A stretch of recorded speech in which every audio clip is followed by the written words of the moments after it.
Ban হয়ে গেছে। সবাই একটু হাই জানিয়ে দিও। সবার জন্য ভালোবাসা অবিরাম। তোমরা যারা এই প্ল্যাটফর্মে কাজ করো, যে কোনো জায়গায় গিয়ে সবার সাথে বন্ধু করে নিবে, তাহলে তুমি এগিয়ে যেতে পারবে। দেখো কত ভালোবাসা পেয়ে গেছি। Thank you so much.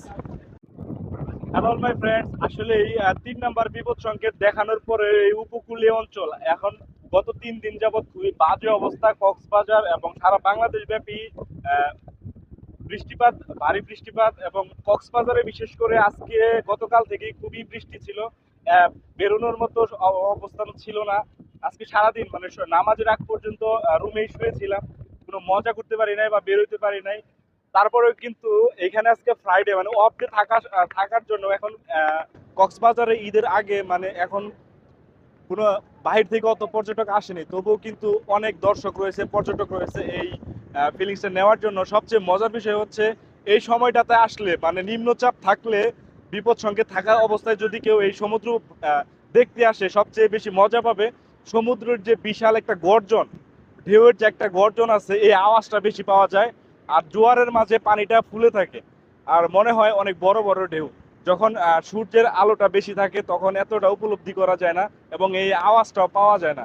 আর প্রচন্ড বাতাস, দাঁড়ায় থাকা, টুপি রাখা, ক্যাপ রাখা মাথায় খুবই ট্রাপ হয়ে যায়।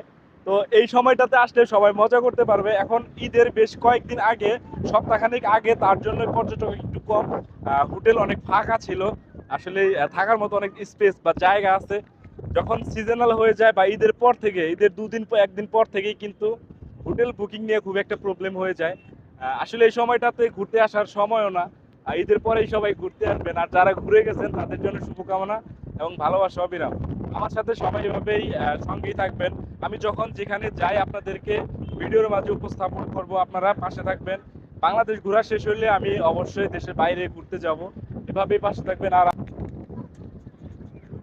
কাঁচা আমের সাথে যখন কাসন দিয়ে দিয়ে মাখানো হয়, আসলে ফ্লেভারটা অসাধারণ লাগে। যাই হোক, এটা আপনারা সবাই জানেন। এখন হচ্ছে আম পাকার সময়, এখানে আম সিজনে আম পাওয়া যায়, একটা ভালো বিষয়। আবার মাখানো খাওয়া যায়। বাতাসের জন্য আমার আমটা পড়ে গেছে, আসলে ওইটা আমার নসিবে নাই, যার ফলে খাইতে পারি না। এটা একদম পাক্কা।